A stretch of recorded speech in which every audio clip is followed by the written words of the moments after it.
Okay, we're live on YouTube. Hello, everybody. And now we'll get us fired up on TikTok.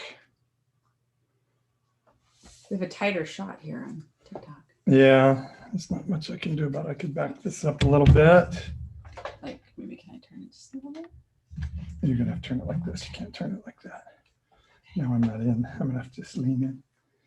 All right. Hi, everybody on YouTube. And hi, everybody on TikTok. Good morning. Good morning. Merry Christmas. You're doing like the after Christmas marathon. I know. You started TikToking and YouTubing, tubing and talking, shall we say, at what, 9 o'clock? 9, yeah. And it's 10:30. So you've been going like... It's 10:44. Oh, we're a little bit late. We're a little late getting up.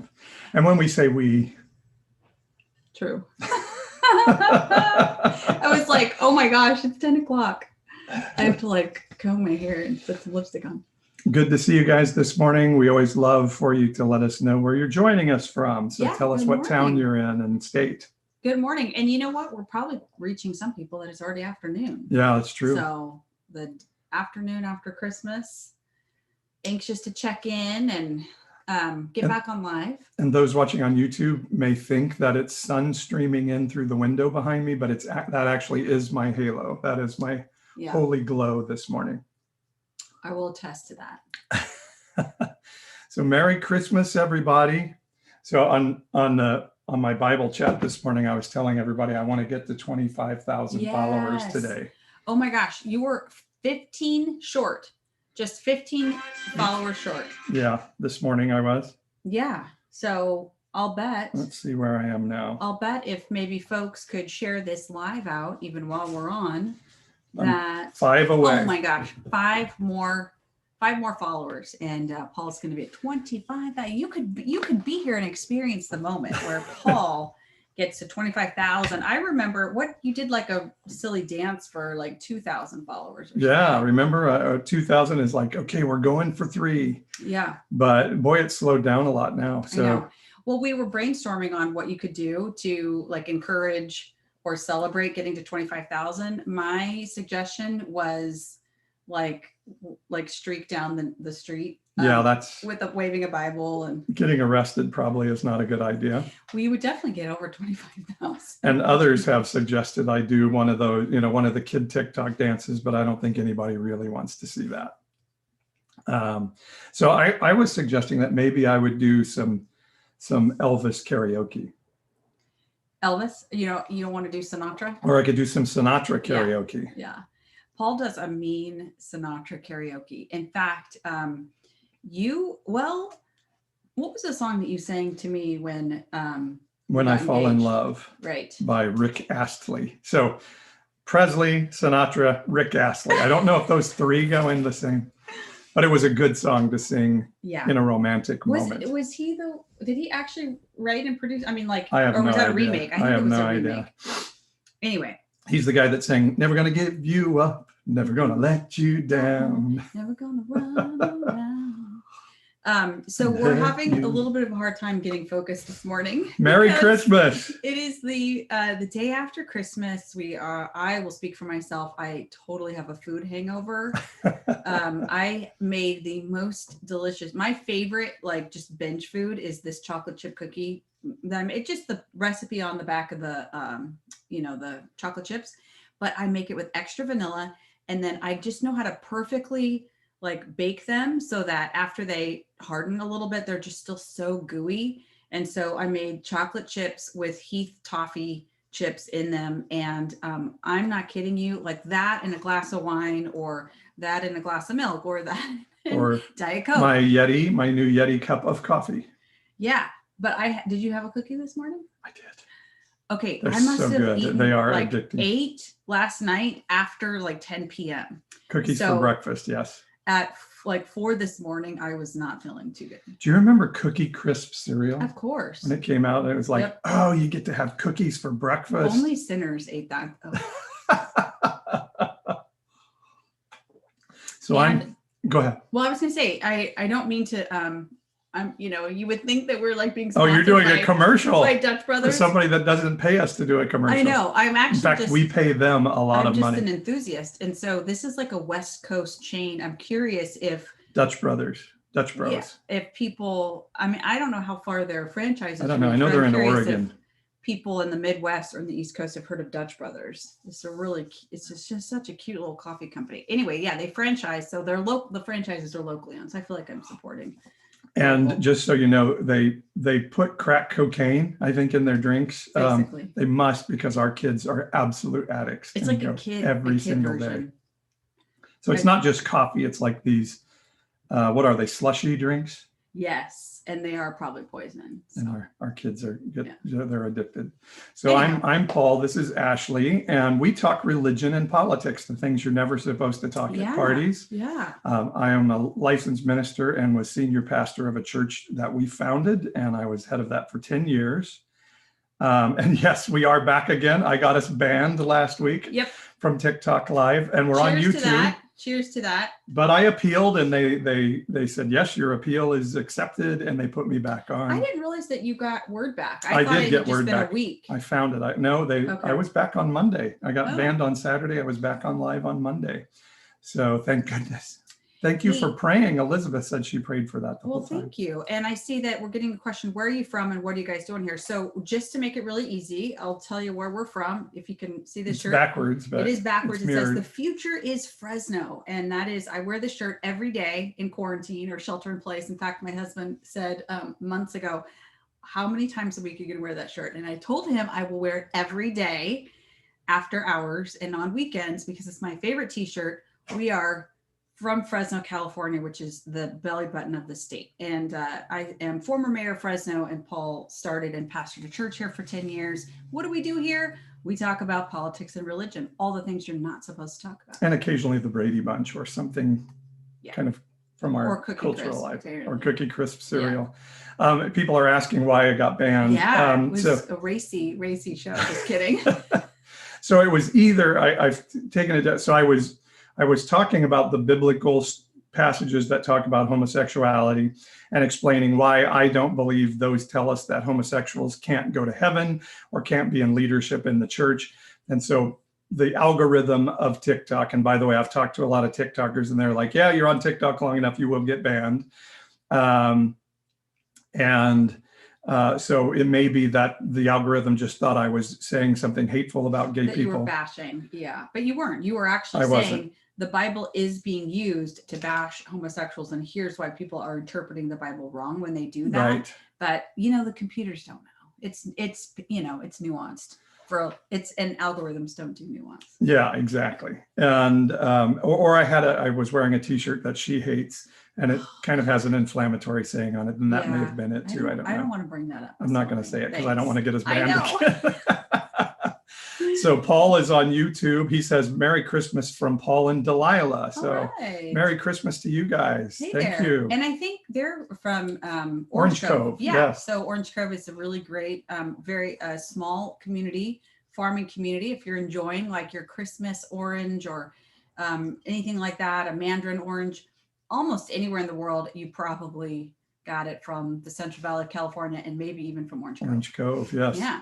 So, and we talk religion and politics. So we want you to do 3 things. Follow this page and invite somebody else to come and join the live and follow as well. And we'll see if we get to 25,000 followers by the end of this feed. Yep. Secondly, let us know where you're from. Tell us your state.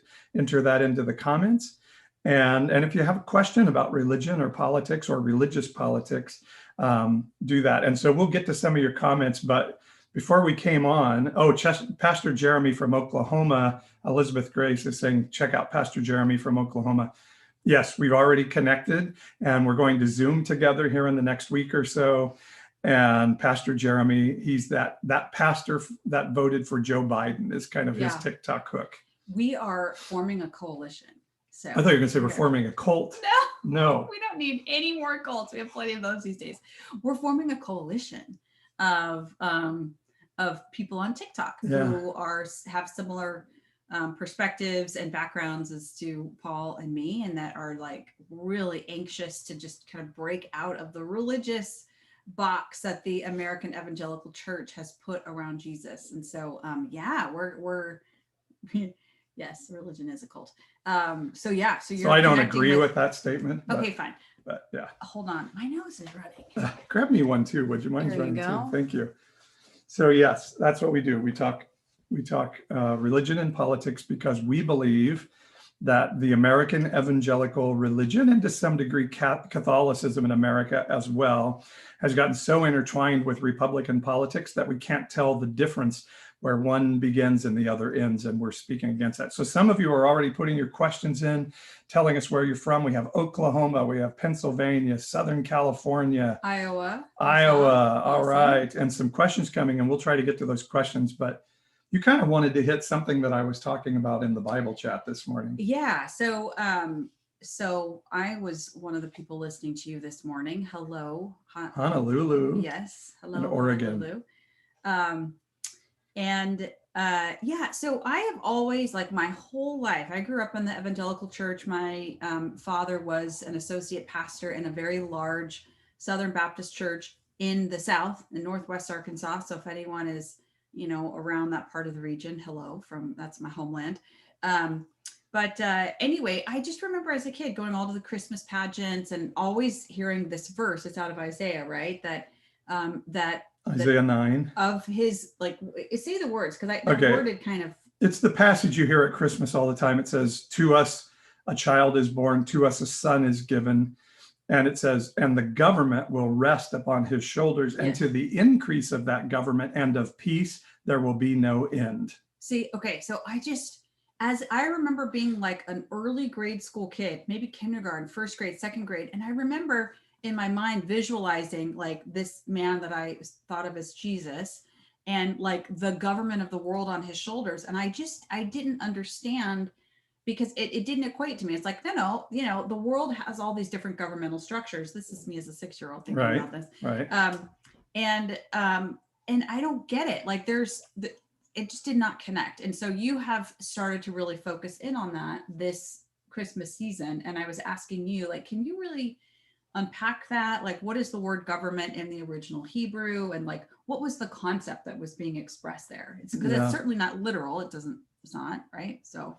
Well, it goes on to say that the throne of David will be established forever. So there's a theme through the Bible that ultimately on earth, the kingdom of David is going to be established forevermore over the whole earth. And so, of course, our Jewish friends understood that to mean their religion and their country would be, as it was with Solomon, the most powerful country in the world. The Pharisees, the religious system of Jesus' day, their theme was, let's make Israel great again. Just like in America, we now have a similar theme today. But I believe that the kingdom of heaven, in the Gospels, it talked about Jesus saying, the kingdom of heaven is now on earth. Let it be on earth as it is in heaven. I think that government, and I'm going to do some more study as you're asking, and we'll come back on it, but government is a collective governmental mindset over a corporate group of people. And it's represented in a democratic republic like ours in the government that we elect in one way, but it's also just our cultural mindset of how we interrelate to one another. So it's much more than just a political government, which is where I think evangelicalism has really gone off the cliff on all of this. But Jesus wants to be, he wants his model of how to live to be the governing cultural mindset for us. And what is that? Love God, love your neighbor as yourself, and then your neighbor is your enemy. And so you have to treat your enemy as you would want to be treated. And that's the governing mindset that he came to bring. And the Bible says will never stop increasing. So let me say that back to you and see if you think that I'm expressing if this is what you're trying to say. So we're talking about like inner governance, right? Right. Well, no. Hold on, I'm not done. This is how we talk to each other. Stop. I'm talking. I'm talking. Mr. Vice President Pence, I'm talking. Yeah. Okay, so it's like if you can set aside uppercase G governance and government, right? And the political government, set that aside. It's like those structures follow our hearts towards one another, right? Society, like in my own community, for example, I make decisions every day on how I'm going to view people who I don't know, and like how I choose to think about my neighborhood, my city, whatever. And so are you saying that like Jesus came and served and made like a sacrifice, right? Like sacrificed his life in order to show us the way, like that we are to love and care for one another the way he loved and cares for us, which is by giving up everything, quite literally. And that's our core view of mankind. And that concept will be what spins the axis of the earth. And that, yeah, man's governments will be put on top of that, but like the heart of the matter is how we view one another and how we're taking care of one another, and that Jesus, that's what's on Jesus' shoulders, and that's only going to increase. Yeah. Is that? I think that's I don't think I'm being very articulate this morning. I think it's a good way to say it. Another way to look at it is, what are we talking about? Yeah, good question. What are we talking about? What are we talking about? I'm talking about Jesus. And the Christmas story. Yeah, Christmas story. And so what I was saying in the Bible chat this morning was the Christmas story isn't a sweet baby in a manger, no crying he makes, that it was actually an invasion of heaven invading earth and saying, we will forevermore change the earth with the model of Jesus. So I think I would say it this way. I think government is downstream of cultural norms. Now, sometimes it gets outside of that, and then that government has to be overturned. But you're talking about man's government. Man's government, yes. Right. So right. The government, so the Pharisees and the religious people, the Pharisees and Sadducees of Jesus' day, believed that a Messiah was going to appear, and that what the Messiah was going to do was overthrow the government, the literal Roman government that was the governing body of their territory of Palestine, and was going to make himself the ruler of that earthly government. And then Jesus appeared and said, I'm the Messiah, and I'm not going to overthrow the earthly government. I've come to bring a different mindset that overturns the status quo. And the status quo was, if you're religious, you're good. And if you're good, God will bless you and you'll be wealthy and have all kinds of good things. But if you're not in our religion, you're not good and you're not going to be blessed by God. And so when he said the government will be upon the shoulders of Emmanuel, and to the increase of that government and of peace, there will be no end. I think what he's saying is if we're a Christian, we should follow a life that is modeled in Jesus. And if enough of us start to follow that model, then the governments of man will change based upon that heart. That's it. Okay, thank you. I feel like the itch has been scratched. The hard to reach, one on the arch of your shoe when you are like, I don't want to have to take off my shoe to scratch this, but oh my God, that's just driving me crazy. Like, you just scratched my itch. That's it. More people knowing about Jesus, what he modeled, making the decision to live their life the same way, that just think of over history, the arc of history. And even today, like if more and more people are making decisions like, hey, you know what? I don't really care about the religious God that the American church is lifting up. I just want to, live out the life that Jesus lived, one by one by one by one by one. That's going to change government. Yeah. Right. Uppercase G, man's government. Exactly right. Exactly right. And in some ways, I think the government we have in the United States is the government that we ask for, particularly because we're a democratic republic. Yeah. And so what we're talking about is, Ashley and I, in the early 2000s, began to see like, wow, our evangelical church is really married to this Republican politics. And we were both Republicans and both conservatives and socially and fiscal conservatives, and still are in some ways, but we've seen that change in our hearts. But we started saying, man, this republicanism of the evangelical church is a problem. But we didn't know how deep a problem then until 2015 when Trump came along, and then we started just seeing the cover really blown. Hold on one second. I actually would rewind that. You disagree with that? And say that, okay, so I was elected mayor in 2008, so I started serving in 2009. Okay. And I think right out of the gate with President Obama, the American Evangelical Church that fueled That's the right. Tea Party and the Mitch McConnell, we have one job, and that is to make him a one-term president. I personally started to get really confronted by like, wait a second, this isn't my view of what I think is best for my community that I was leading at that time. Yeah, so I think we were definitely like running smack dab into this all the time. Like, Yeah. as a Republican mayor of a major city in California, 5th largest in California, 27th largest city in the US, city of 550,000 people, and had the banner of republicanism at that time, I was like, why am I always on this? I'm always on the other side of issues as my party. I can't believe it. Yeah. And so we just kind of we're like, okay, whatever. I'm serving in a nonpartisan office, so we just kind of ignored it, and where we could find, whatever, we just like coexisted, I would say. Yeah. But then it really did blow up with Trump. You're right. You're right. I'm really glad you said that, because we definitely, and when I would say from the pulpit, like, hey, how we're treating President Obama is not okay, it would upset people. They're like, yes, no, he's evil. Don't you know he's a Muslim? And I would say, no, he's not. We were at the National Prayer Breakfast. We heard him give his Christian testimony. He's not. But even if he were, what are you laughing about? This is not the time, but just like bookmark this. You guys, we went to the National Prayer Breakfast. I think it was in 2014.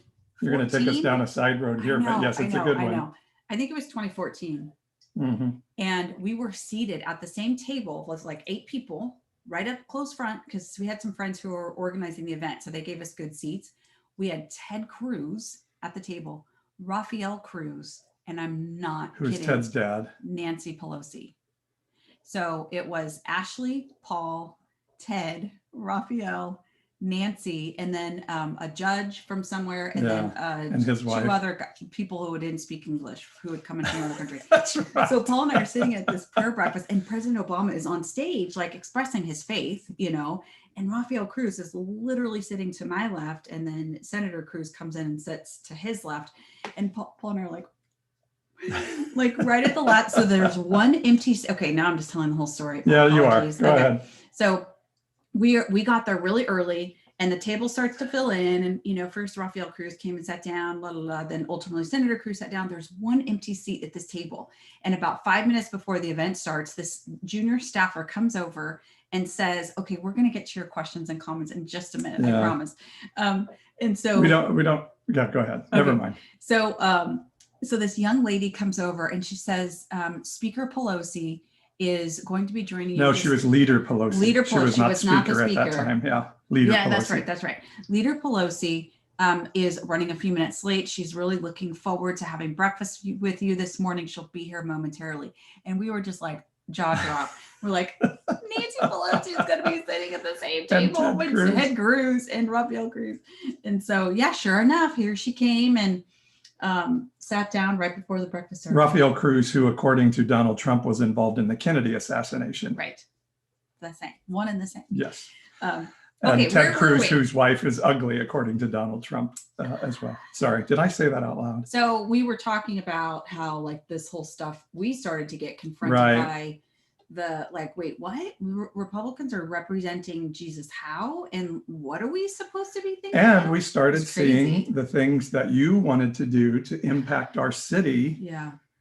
Our Christian evangelical friends kind of were against those things. Yeah. And people who didn't follow Christ, people who would tell us, I used to go to church, but I'm not a Christian. They had hearts to see our city improved and better. And kind of Christians were kind of like, no, we just need to get people to heaven and get them to read their Bible and everything will be okay. And so that's when we started to kind of say, all right, this is a little bit off. So that was pre-Trump. I always say this is not about Trump. Yep. Trump is a manifestation of the problem. He's not the problem. Yeah. And if he does go away at some point, which is iffy at this point, if he does go away, the problem will still exist until the evangelical church either goes away or repents of being, and repent means change your mind, no longer be married to a political party or ideology. Yeah. So, it's a little bit off facts, says Camille. It's not a little bit off. It's now way It's a the lot of hell it. off. A It's lot of way it off. off. And that's what happened. So that's what happened with 2015 and Trump, is it just blew the lid off of it. And we thought this is a bit of a problem. And then with Trump, we started going, oh, it's not a bit of a problem. It's a major Well, because problem. we were, in our own church community, not just our local congregation, but our broader church community, we were like, wait, why are people either staying silent or condoning this? So and by the way, we should just probably take a quick minute. People come in and out of these live streams. And Yeah. so just a quick introduction. So this is Paul, the Nonpartisan Evangelical. You can follow him here on TikTok. We're hoping that he can get to 25,000 followers I'll check today. where we are while We you were do 5 this. short about 20 minutes ago. So maybe he's crossed that finish line now. But also npepodcast.com. That's Nonpartisan Evangelical podcast.com. Oh, I actually lost a follower. I'm at 2994 now. Darn it. Come on. It must have been the Nancy Pelosi story. It must have It was the, sorry. Sorry to whoever got offended by that story. Not sorry. And anyway, so Paul, check out all his videos on this page. Honestly, I've been married to Paul for 26 years. Hold on. 26 years in August. And oh my gosh, like I am blown away still every day. It wasn't me, says Kyler 85. What? That she didn't unfollow. Oh, good. Okay. Yeah. Thank you. Well, share this live stream right now. We'd love to get over 25,000 live, and then we could have a celebration together. But anyway, the stuff that Paul does in 60-second TikTok videos rocks my world. Like, I can't believe that you put such concise, powerful, I will say, I think like anointed messages and little 60-second videos. And Sonia shared the live. Thank you, Sonia. It is just, it's for us, this has been such a journey to experience and find and commune with the authentic God of the Bible, as manifested by Jesus, to then like bust out of the mold of republicanism and evangelicalism, because we see the damage that these two things are doing in community. We see it in our own town, and we see it obviously in our country and even around the world. And so that's what we're dedicated to talking about. And this to us is just a community and a way to share together and reach for what's next. Like we are not doomsdayers. We believe that God is doing an incredible work, that just allowing all this stuff to be exposed is actually by his hand, and he's got something amazing in store for us. But we gotta reach out and grab it, and we gotta walk away from the nasty stuff that has been hanging out in American Western churches for a long time. So that's what this journey is about. Join us, get other people to join. Because back to Isaiah 9, the increase of like the authentic message of love, the authentic expression of that sacrifice that Jesus made, that's what's going to continue to increase for all of time. We want to be a part of that, not necessarily someone's religion or someone's political agenda. All right, well, let's try to get what some people are saying here. So I know we've had several people saying they believe churches should be taxed. So I don't know. Do you want to say something about that? I mean, I've talked quite a bit about it on a couple of lives recently, and tied into that, I've had people saying, "Do you believe churches should get PPP loans during this crisis?" I don't know if you have any thought on that. I actually think your response is a good one. Okay. I don't have anything more to add, but so my response on that is as an American culture, we believe charitable organizations are good for our culture and our communities. And so we made this not-for-profit status that would not pay income tax on their income.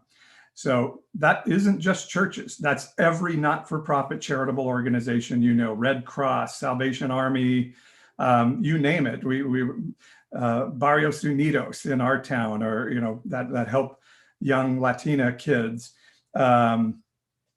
So every charitable organization, not just churches, but any not-for-profit, we say you don't pay income taxes as long as you're serving the better good of the community. I don't know what the legal term is there.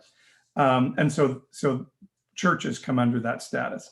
And I know why people are saying this, and I totally agree. I think if churches continue to say, we tell you to vote for these people, I think it will put not-for-profit status in jeopardy, and should. I think we need to be cognizant of what the law says. And the president has said he's not going to enforce the Johnson Amendment.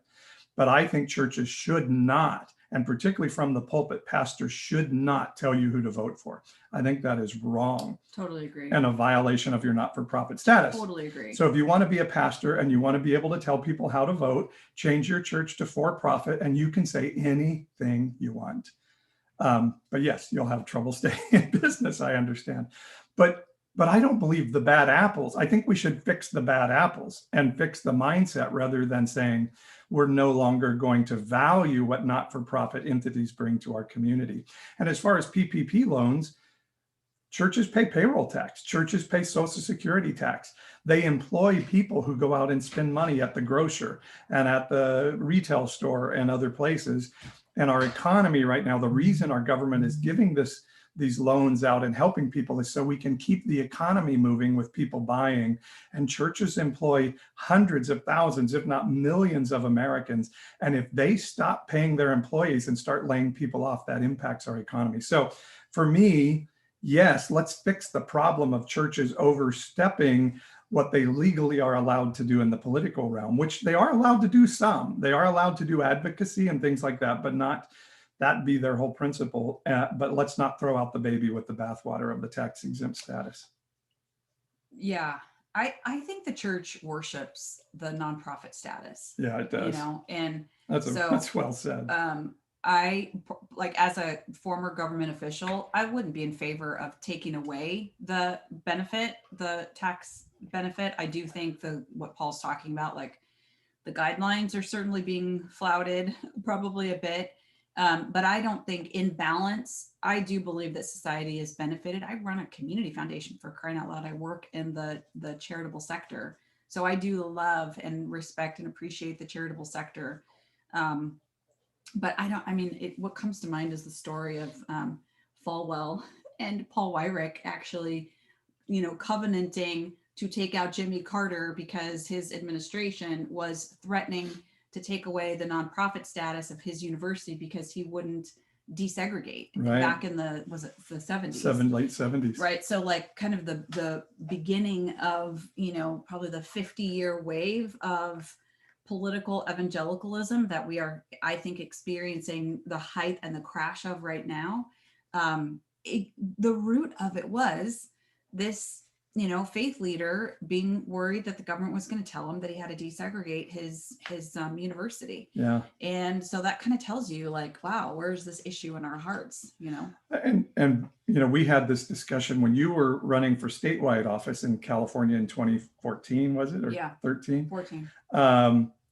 Ashley made the statement to a newspaper that you were for marriage equality. Yes. Didn't stand against gay marriage, and that caused a ripple through a whole lot of things. And we had to meet with some other pastors, and one of them made the statement like, if this keeps going, they're going to force us to do gay marriages in our churches, the old slippery slope theory.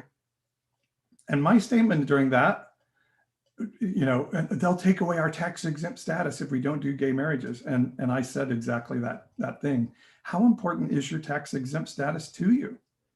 If you really feel like you're supposed to take a stand against a government like our Catholic brothers and sisters do, that say marriage that the government espouses means nothing to what we do in the church. Like, you can be divorced according to the state of California and not be divorced according to the Catholic Church of California. So let's put our money where our mouth is, gentlemen, because there are only male pastors around the table, of course. But that's a whole nother issue.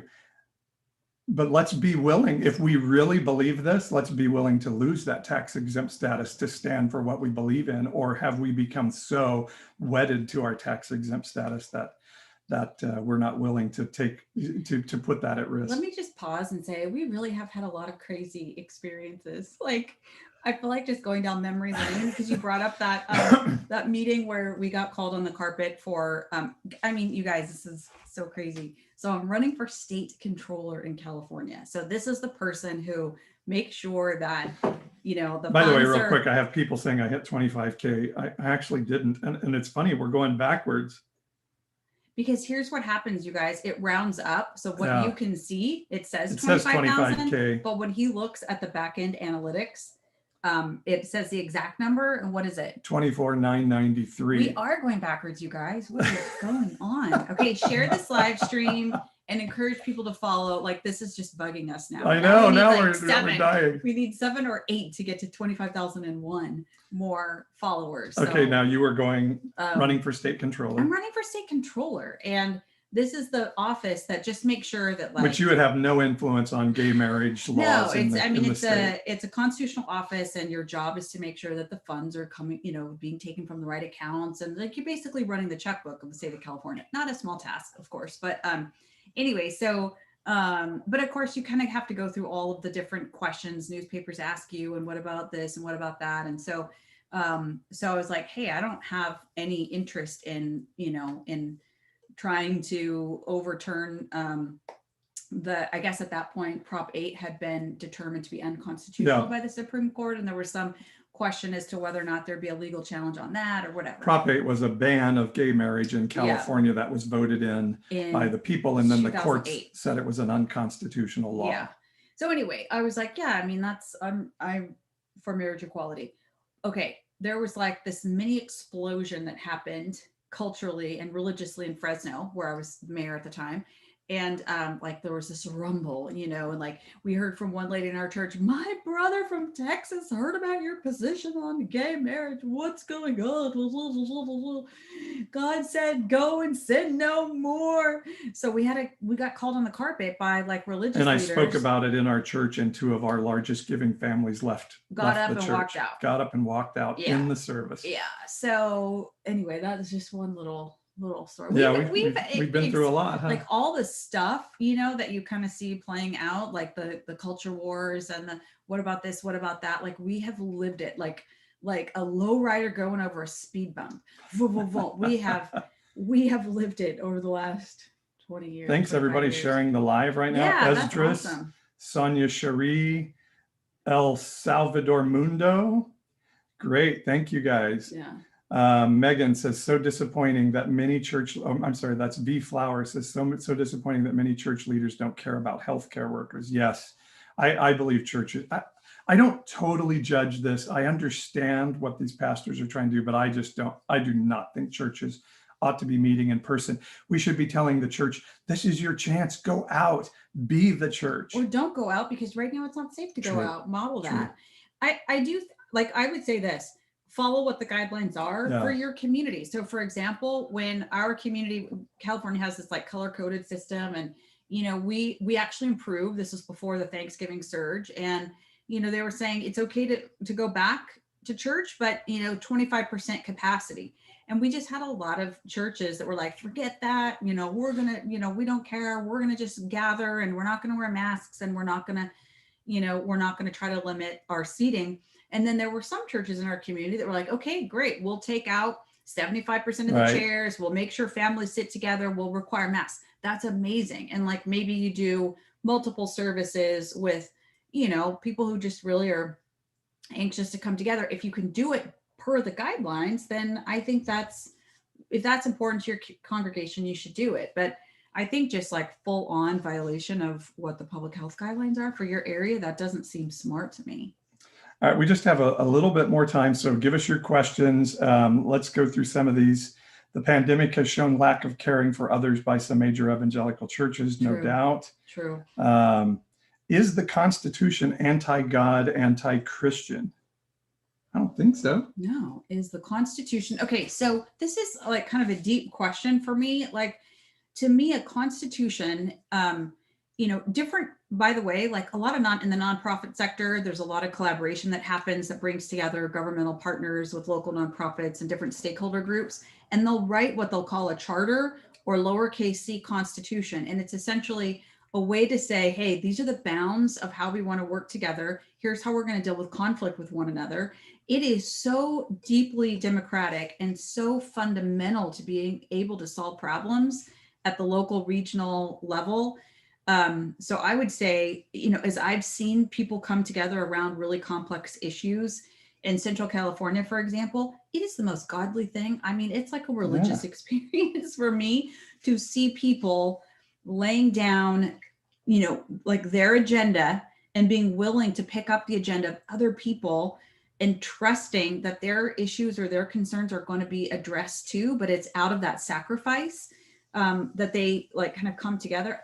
It is beautiful and amazing. And there's no way that happens without the heart of God and the Holy Spirit in that mix, helping people see each other differently. So my goodness, I think the Constitution is, it's like, I think it's pro-God. When people decide to like lay down their own interests to create space for society to function, I think it's amazing. So, and this could be kind of the separation of church and state question. It could be behind this, and we don't know exactly what you're asking. But I believe in the separation of church and state. I think once the church becomes married to the state or starts to fight for political power in the state, the church becomes apostate. That's been the story of all of history.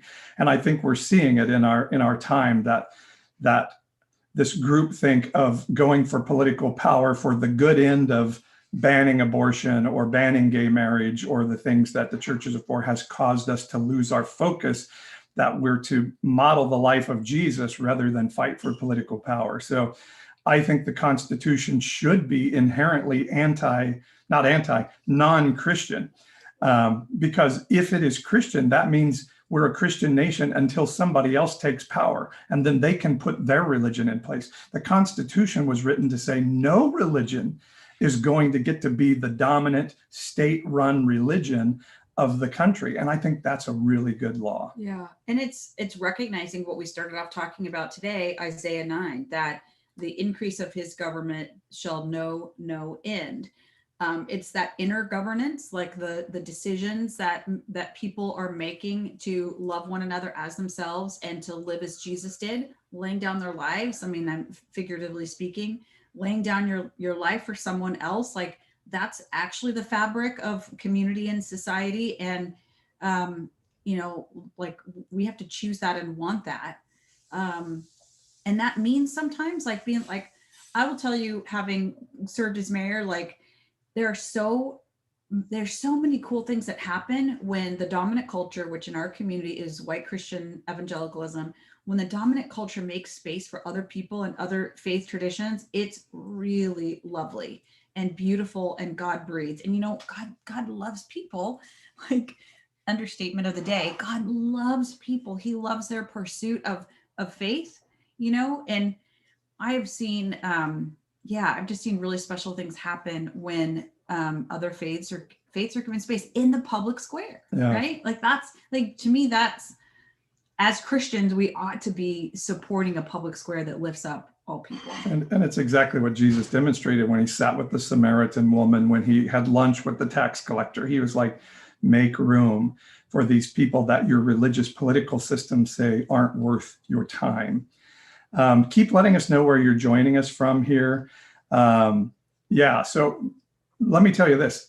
I believe when our public documents talk about life, liberty, and the pursuit of happiness, those are Christian terms. They also happen to be Muslim terms and Buddhist terms and this pulling of humanity toward goodness. But Jesus said he came to bring life abundant. And so when we have a public document that says, I want, let's make room for people to pursue life, liberty, and the pursuit of happiness, God's pleased with that. The creator of the universe would say, good job. And so let's get over and thinking that our institutions need to be inherently Christian, because I don't think that's what God would want. I think he would want them to be inherently good. So instead of make America great again, why don't we just go for make America good again, or make America kind again, or inclusive again, or some of those things.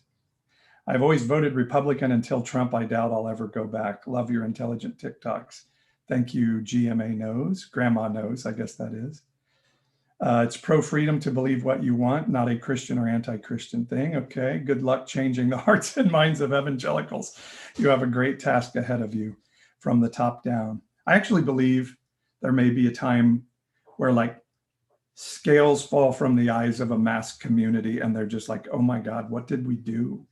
Well, and to And be we'll have to be honest, there to bring healing to I that think community. we've reconciled that maybe there won't be a shift with This generation. I think what we want to express, what we're trying to lay down is a path and a bridge for the next generation. It's for the millennials and the Gen Zs. It's our kids. We want to leave behind for them an understanding and a presentation of the authentic God of the Bible that is today not lifted up necessarily in the political evangelical Church of America, because that whole thing is crashing and burning. And there is going to be a time when the millennials and the Gen Zs are like, oh my gosh, what do we do? We're trying to build a foundation for them. So do you know how radical a thing you just said? Yeah. That thing is crashing and burning? Yep. I know. Well, we wouldn't have said that 5 years ago. No, for sure. I think that's been like kind of a recent revelation. A revelation of the season is that you're right, from the top down. Like it's likely not going to change. And I don't say that to be alarmist. I think it's okay. I feel peace about it. But I think it's a little bit of a move on moment. And we're just trying to speak life into this next generation. Yeah. And we're trying to help them see that the God of the Bible is not necessarily the God that their grandparents are worshiping, maybe even their parents, That's it. So millennials and Gen Zers, that's our message to you. You don't have to follow the religion of your grandparents and your parents, which is a radical statement, I know, but I think that's what Jesus was saying when he came to earth too. But don't throw out faith and spirituality and pursuit of truth and the creator of the universe just because his representatives are bad. And I truly believe that in 25 years, we're going to look back at this Republican evangelicalism and say, what in the hell happened? Just like the McCarthy era of the United States. And before, like sometimes I worry about being too judgy. Paul doesn't worry about it. I don't worry about that. He's past being concerned. He gets a lot of feedback that he's so judgmental, and and I was concerned about it for a long evangelical time. Church won't be able to hear you because you're too critical of them. And he's reconciled that's right. That's not what he's trying to make happen. He's good with it. I will tell you, I still struggle with whether or not I'm being too judgy.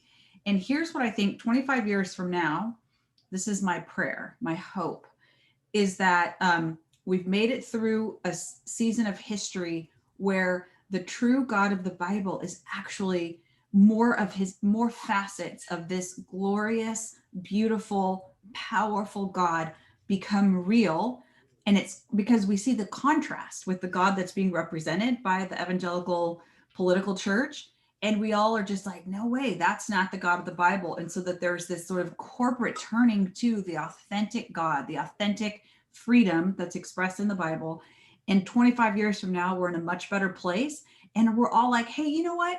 Yeah, that group of people, they were kind of screwed up, but look at what happened as a result. God used it for us to see him in such a beautiful and powerful way that like, we don't feel shame towards them. We realize that God just used them and there's redemption for them too. What do you think about that, Paul? I believe in 25 years, nobody will admit that anybody in their family was a right-wing Trump supporter, an evangelical right-wing Trump supporter. Maybe so. It's just like, I saw a great documentary on the 1961 integration of Ole Miss University, the University of Mississippi. That's an ESPN film. Yeah, it's I think it is. It was fantastic. But the documentarier, the producer of the documentary was the documentarian was from Mississippi, and he said he had this picture of these white people who are angrily protesting the integration of Ole Miss. And he said he can't find anybody that will admit anybody in that picture belongs to their family. And I think that's the season we're in now. That's a good. In 25 years, nobody will say, "Oh yeah, my family, we were big MAGA hat wearers." I just don't think that those people are going to be like. It's just like there's nobody today saying, "Yes, I'm so proud. My great grandfather worked with Joseph McCarthy and thought that anti-communist move was really great." So, yeah. Well, yeah. So you're saying that because we'll have turned so far from it, Yes. and it'll be like an embarrassment. That's a good Absolutely. outcome. I mean, I guess it's kind of the other side of the coin of what I'm saying. Yeah. And I say it as Jesus looked at the temple, said, not one stone of that thing will stand on another, because something new is coming. So I do think there's a new faith rising up in our millennials and Gen Zers. That's amazing. That I'm really excited about. And that's Isaiah 9. Like, it's not going to stop. Like, God's love and who he authentically is. Like, for anybody out there that's just so, worn down and sad and burdened. We see a lot of this on all of Paul's social media stuff. People are really hurt by what's going on in this this evangelical political movement. Take heart. God is he uses everything, and he is using this mindset to actually reveal more of who he is, because of the end of his government. There shall no hard to say. There will be no end to the increase thereof. So I can never get that right. So like, just imagine just like the authentic expression of God and his love and what Jesus represents. It's just going to keep going. And it's okay that people are really getting it wrong. I mean, it's not okay. It's bad, but the Lord is using it, is what I'm trying to say. A lot of people talking about the Constitution things. I actually don't believe God is mentioned in the Constitution. I believe he's mentioned in the Declaration of Independence. But am I wrong? I don't think God is mentioned in the Constitution, but we're not going to. We should look that up. I don't think it is. The Declaration of Independence says, kind of our thought process is based on the idea that there is a creator who endows certain inalienable rights upon people. Yeah, I think that's what the writer is referring to, but somebody could do a quick correction. But I don't think the Constitution does mention God. Yeah. Why, when Jesus fed the poor and hungry, it was Christianity? If a liberal does that, it is socialism. Right.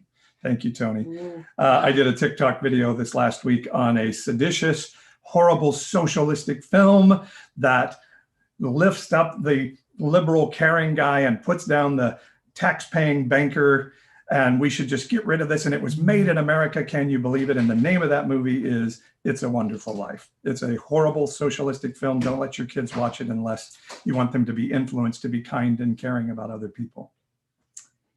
Tisk, tisk, tisk. Paul is so you just burn people so powerfully. Do radicals support big churches to grow their base? Seems Trump's scheme. I think. Do radicals? What do you mean radicals? Do radicals support big churches to grow their base? Like political? I'm assuming so, but I'm not sure where the word radicals come in. I would say status quo people. I mean, I think it is the gift that Trump has is to see trends and jump on them and manipulate them. And I think he has manipulated the evangelical church. I honestly, I cannot question anybody's Christianity. I would never do that. That's between them and God. Their faith is always between them and God. That's what the church did so wrong with Barack Obama. But I don't believe I don't think he has any morality at all. I think he has no base foundational beliefs. And so he can become whatever he needs to be for his own use. And so I think he is like Herod of the Bible, who used the Sadducees for his own gain and purpose and wealth. And I think Donald Trump has manipulated and used. I don't think he believes any of the things he says. I think he is a con man manipulator. And what is he manipulating? This is why Paul has been doing this series on abortion and homosexuality.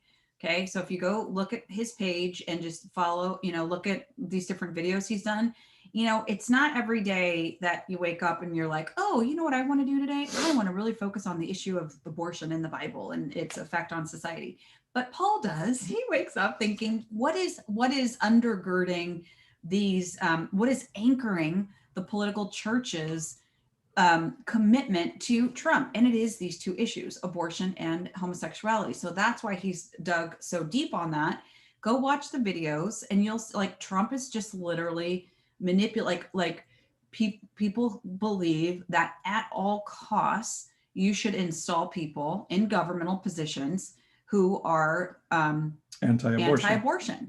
And everything else, nothing else matters. That is quite literally. God will forgive all other malfeasance. It is where the political evangelical church is coming from.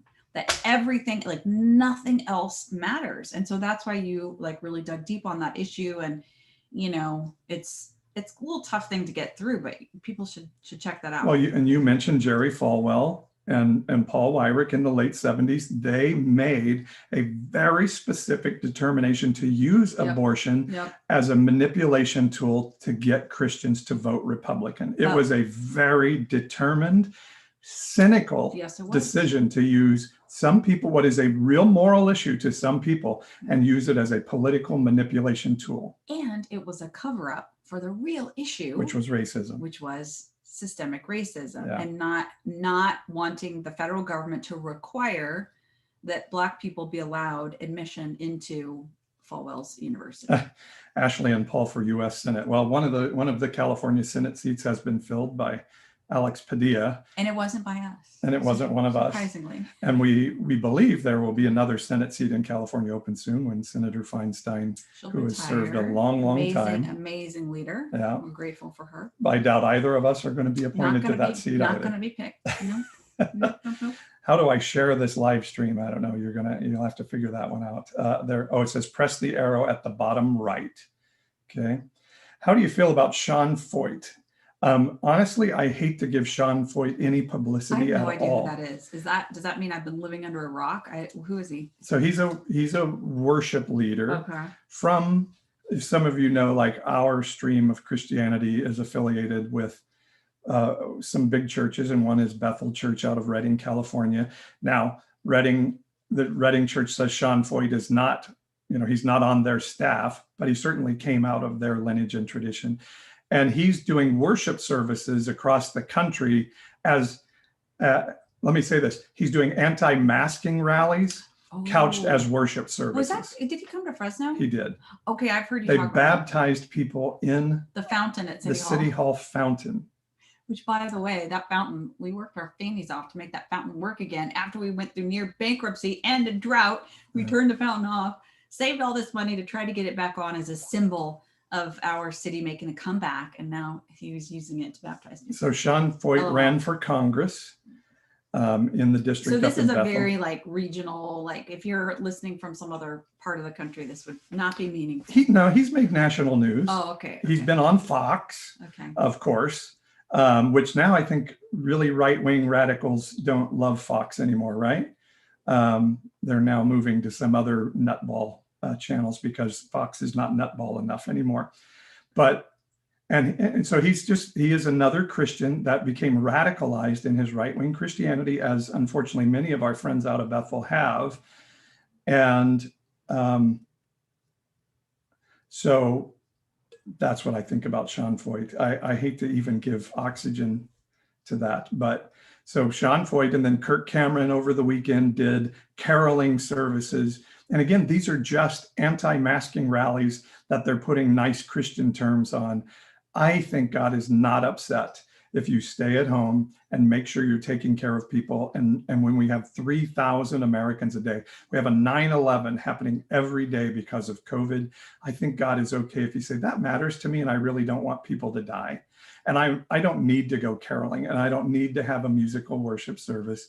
I can connect with God all by myself. And there are so many creative ways to still honor your Christmas traditions. Like a friend of mine, pastor of a local mega church, he and his wife loved to carol. They got in their golf cart. They put Christmas music on, the little sound system, and they drove around their neighborhood just outside, yay, that's a fun way to spread Christmas cheer. And then I think one of the large churches in town did a drive-through Christmas pageant, an outdoor thing. You just stay in your car, and so there's been a lot of really cool things that have come from this need to be safe and distanced and masked. It's okay, guys. It's okay to love people. It really is. God, you're not going to get to heaven and God say, you wore a mask. You loved people too much. So hi, Rio, who's from Fresno, who's on our YouTube channel. Rio. MWMWork3 says, God bless you for speaking the truth. Let's see. And this, so EJ, I wanted to address this one. He says, yeah, right. And the democratic system is so sound. All Democratic Party is so blind. Mm-hmm. So when people hear what we say a lot, they then immediately go to, well, you support the Democratic Party that's that's evil and godless and took God out of the national anthem. And I always say, well, first, they didn't take God out of the national anthem. That's a right-wing talking point. That's not true.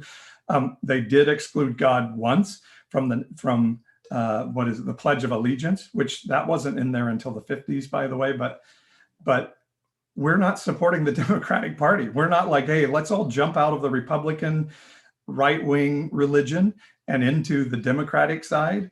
We're saying, let's see where God is going and go there. Well, and also it's just, to us, it's like a way to test your heart, right? And to think about where's your heart and your mind towards God. And I'll give you just one quick thing that you can just a quick check all the time.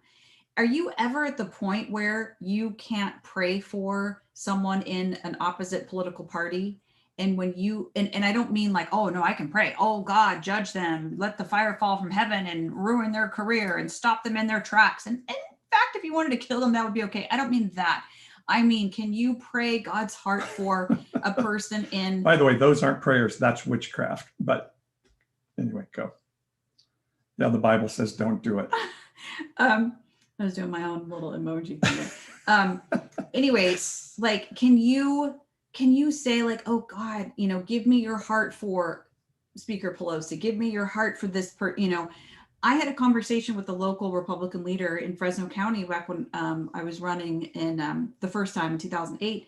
And I said something about like, yeah, I'm praying that, there would, that God would sweep through both political parties, and I'm praying for revival and like all of this stuff. Right. And this man turned to me and was like, you can't pray for Democrats. You can't pray, like, they're for abortion. Like, and he was serious. All you can do is just work to destroy them and like snuff them off the planet. And I was just like, whoa, that is a political mindset. When you get to the point where you can't see, like, for example, I can see value in both political parties. I can hear that maybe there's a core issue that Republicans are trying to raise around individual responsibility. And like, I hear that. I understand the importance of that. I can also hear the concern for community and just society and like making things right coming from the left. And I can honor and value that. And I can just say like, oh God, would you lift up the things that are from you, in both parties? If you can't do that for Dems, then you probably need to just spend some time having God do a little bit of work on you, like a spiritual chiropractor. Just let him test your heart, let him shine the light. And if stuff comes up like, man, I really wish evil for XYZ person or party, kind of need to keep focused on getting that sorted out. Yeah. Or a spiritual colon cleanse. A cleanse? Yeah, you could call it that. If you want to see God do something in the world and you can't be okay with him doing it through the other political mindset, that's it. If you say, if it has a D beside it, it can't be good. You've bought into something that's not from heaven. That is it. Jesus told James and John, you don't know the spirit you're of right now. He told Peter, get behind me, Satan. What he was saying is you've partnered with something not from heaven. And so even in that statement, I would say, challenge yourself. Have you bought into something because of maybe heavy right-wing media intake that you now believe the Democrats to be an ungodly, unholy, evil party? Because it's not true. That doesn't mean they do things that I don't like. Yes, they do. Or that they get it all right. I mean, yeah, that's such a good word. In fact, we should maybe talk about that next week. Like, what happens, like when you're praying for something, for your community or whatever, what if God uses your enemy to accomplish that? What are you going to do about it? Are you going to be mad at God? Or are you going to say like, oh God, that, that hurts. Like I'm carrying bitterness or jealousy or whatever, but I choose to let that go because I want what you want more than I want to be lifted up and get it exactly the way I want. You have to stay in that place where you want what he wants more than your own stuff. That's such a good message. I love that you share that message so well. I love that. Yeah. May I ask where you guys are from? Just got here. T-shirt, Fresno, California. Future is Fresno. A moment here maybe to say we do have a Sunday morning gathering, not a church service necessarily, but a life sharing online gathering, and we do partake in the Christian tradition of communion. So love to have you join us for that. You don't have to be Christian. You can it's just a solemn spiritual moment together, and we use the Christian tradition of communion to do that. So go to my website, Nonpartisan Evangelical, npepodcast.com. And on the events page, it has a Zoom link to that gathering. So that's at 10 a.m. on Sunday Pacific time, if you want to join us for that. Sign up for my Insiders newsletter while you're there. So we got to wrap up here. I'm just Yeah. looking to see if there's anything else. I was shocked when Kirk Cameron did that. I really was. Yeah. Now that I know about the honeypot, I side-eye Bethel. I don't know what honeypot is. We'll have to Google. We'll have to look that up. I was disappointed with Kirk. What's the honeypot? Oh, there we Somebody go. says. Somebody asked it. I used to go to a Lutheran church. Have they changed or now doing AC days? Our home is in such conflict over attending church. Our church is still having service. I Yeah. wouldn't go. I wouldn't go. But I know people are craving community. I am craving being with human beings, but I think it's okay if God would say, sacrifice that for me. I'm an old pastor kid. The church is crazy. You can't talk at all in church about politics. So sad. We're both pastors' kids, by the way. We can relate. And that's so much of what we're trying to establish here is just we want to create a bridge for the next generation, for them to, know the authentic love of God as expressed in the Bible through the life of Jesus, and have a path forward for what we think is going to be post-evangelicalism. Yeah, that's a term that you're going to hear a lot from me in these coming days. I think we're entering a post-evangelical world. I think evangelicalism is not where God's going. And there's just going to be a lot of people who are going to see that as like the fall of society. That is not true. No, it's not. God is so much bigger and outside of whether it's a political party or a religious denomination. He's outside of all of that. So those of we have to reflect that to our kids. We have to reflect that to our community. Like, it's okay. God is bigger. Jesus is bigger. We're going to see amazing things over the next 50 years as God just continues to reveal more of himself, because we've had him all boxed up in the religious political church. So what happens when he gets set free? I'm not saying we're setting him free, because he never was in that box. We just, people put him there. We've limited our ability to understand him and hang out with him more and differently, because we could only do so in a weird little Republicanism kind of church setting. So Beltran Joanna says, thank you for all of this. You're putting words to exactly where my heart is going. Good. Thank you. Make sure you follow my page. Yeah. Thank you. Nonpartisan Evangelical channel on YouTube, which some of you are over there. Austin, Texas in the house. Fantastic. Maryland, OKC. Love it. Kelly is moving to Fresno on January 23rd. I wonder where you're from now and what is bringing you to Fresno. Yeah, if you need any insight, send me a direct message. We'll help you find what you need. Yeah, that's awesome. All right, Kelly, we love getting good people to Fresno. Texas. Lufkin, love Texas. The Texans. I'm a native, born in Fort Worth. Texas, you are so refreshing. Oh, love my home state. All right, let's finish with this one. Okay. Is there a fine line between forgiveness and reconciling with my dad? And we didn't really get to pray for we wanted to pray for people's hearts today. Sacramento, Northern California. Sorry, I'm distracted. It's okay, yeah. Kentucky. So the fine line between forgiveness and reconciliation. Yeah. Sometimes the two don't go together. Sometimes we have to say, I'm not going to forgive. I don't have to forgive what happened. What happened can be wrong, but I still want relationship. And if they're never going to be able to change their heart and tell me I'm sorry, can I find a space where I build a boundary against that? They don't get to treat me in any way that devalues who I am, but we still have relationship over here. And I do believe there's a space for that.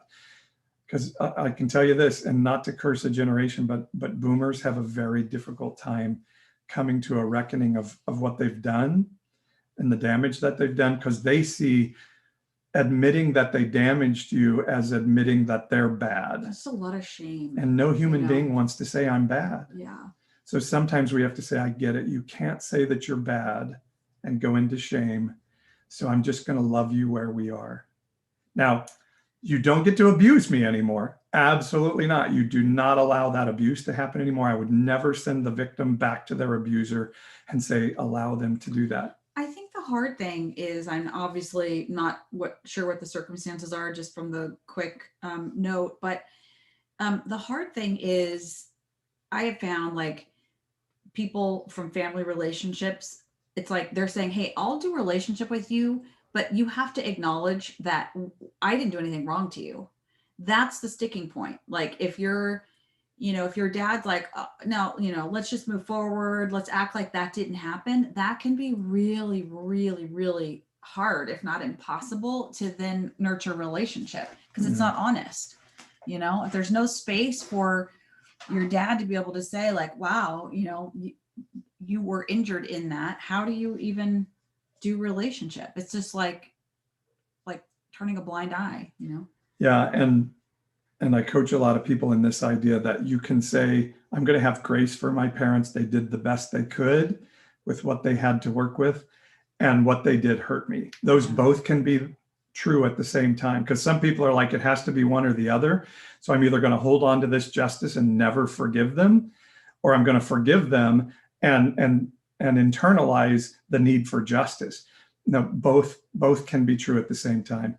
They were struggling. They had their own problems, and I can have grace for them, but they did hurt me, and it wasn't good that happened. Do you feel like though that you need that person to acknowledge that they did hurt you? No, you sometimes that's not going to happen. I know that's kind of, I think, where a lot of people get stuck is so that's probably worth maybe an offline conversation about. Even Jesus at one point turned and looked at his mother, the Virgin Mary. Remember her? She's highly esteemed. We love her. And Jesus turned and said, that woman is not my mother, because she's telling me I'm something that I'm not. And what I'm fighting to be myself and to fulfill my purpose, she's speaking against that. And I cannot allow even my mother to do that. So if you're going on a journey of healing and health and making sure you're whole and who you're supposed to be, and even your parent or your spouse or somebody very close to you says, no, that's not true, you get to say, I'm sorry. You do not get to say that about me. So Uni Chin is saying, I don't think he will ever acknowledge or accept it. And I don't know. I think that's worth kind of a longer unpacking, because honestly, I think that probably typifies so many struggles that many of us have with our parents. And I don't know your age. I know my parents are boomers, and she says, friend me back, or he says, friend me back. Oh, okay. That's it. Yeah. Yeah. Oh, I love this. People are connecting to have those conversations. Thank you for doing that. Yeah. And we have people we can connect you with if you direct message me as well. So there's obviously like a really intentional and deliberate process to go through healing when you're not going to have the satisfaction of the person who hurt you ever acknowledging it. Yeah. Like, how do you get your healing and your peace and your restoration when the oppressor can't acknowledge or chooses not to? Yeah. You've been through that a lot. I would say I'm probably still working on that. Yeah, I'm still working on it too. It's hard. Yeah. And so that well-being has to come from inside of you, and allowing people to work with you on that well-being. And I do that kind of coaching. And if anybody needs that kind of coaching, again, contact me directly through YouTube. So, so let's just pray over that real quick. Relationships at Christmas time are very hard. We know that well. Yep. And so, I just pray over that today. Yes, that Jesus, Lord. You came to break down the norms and the status quos of our culture. And in this generational culture that we're in right now, relationships have become very, very difficult because of politics and religion and injury and a whole bunch of things. Mm-hmm. And so I just pray for shalom to come into your relationships and into your heart, that you can be at peace even when the relationship isn't peace-filled. Yep. What do you want to pray into that? Yeah, I'm just agreeing with that for Uni Chin, for her household or his household. And just agreeing for anybody else in that same situation. I just think it's such an example of the conflict that a lot of us experience. So, Lord, you know what you're doing. You brought us to this moment and we trust you. And we ask God for revelation. How do we walk forward in forgiveness and reconciliation? How do we have our peace restored when the other person can't acknowledge it? I just pray that you would bless Uni Chin today. Yeah. And that she would experience your love and your peace, and just know that you are with Uni Chin in the middle of this. And it's not okay that you were hurt. It's not okay. That is a really important point. And that is the basic point. Yeah. You being hurt and abused by another person or by yourself is not okay. That is not your purpose on this planet. Yeah. Jesus came to set us free from that kind of bondage, and that we would have life to the full. Wow. What a sweet message. All right, guys. We do this every Saturday morning. I do a Bible chat at 9 Pacific. We do this at 10:30. Hey, share out his stuff because we're very close to hitting Let's see where we are. 25,000 followers. We were like I 7 can't believe people we're away. having this much trouble getting there. And we actually were 5 people away. Then you lost 2 people. Oh my gosh, we lost more followers. There's got to be something wrong in We there. need 8 more followers. We're now down to 24,992. 8 more to get to 25,000. So just help us out. Push this out a little bit. Hang on one second. Mel, are you the one who told me your 8-year-old son passed away? Mel, not for everybody. If that's you, would you contact me directly through TikTok or through my website, Nonpartisan Evangelical, npepodcast.com. You have not stopped being on my mind since we talked. If this is the person that I think it is, she said her 8-year-old son passed away. Wow. And her pastor told her it was because she was sheltering in place. Oh, Father God. And, Lord Jesus. and I said on that live, I want to punch that pastor right in the Father face. God. So Mel, if that's you, would you reach out to me? I just want to connect and make sure you're doing okay. I was, of course, anonymously. Yes, that's me. It was Parker. Oh, Lord Jesus. Mel, I'm so glad that what I said helped you. And please reach out to me. npepodcast.com. Go on the events contact page and send me a message. I would just love to connect with you and see how you're doing. And I very anonymously was telling just a general story about you the other day. And of course, not doing anything that would direct people to your story. But I had women who say, oh my gosh, can we connect with her? And so if you would like to have some connection with some really good women that would love to walk through this with you, I would love to connect you. Yeah. So send me a message here on TikTok or on my website, npepodcast.com. I'm so glad I saw you today. And I'm so glad that what I shared the other day, but man, and I mean this wholeheartedly, I'd love to punch your pastor right in the face. I know we're laughing. You have never punched anybody in your life since like grade school. Since grade school, maybe it's much younger. You are very unqualified. Okay, Mel, she says, I would love that. Send me a message. I'm so glad I saw you on here today. So yeah, because it's just wrong when pastors do that. It's just wrong. Somebody had told me that they want me to start a TikTok series called Stupid Shit Pastors Say. Ooh, I'd be down for that. And so that's one of them. Another one is like, your child that passed away is in better place. God has a plan. Oh. This is all a part of God's plan. It's all stupid, idiotic BS from really bad theology. And so my heart has been breaking for you, Mel, and God's heart's breaking for you. Send me a message and we'll get you connected. All right. I think we've done enough damage Have for a great one day. week. We Merry will see Christmas. You guys. See you next year, right? Happy New Year. Right. Love you. And we're still on YouTube, friends. Thanks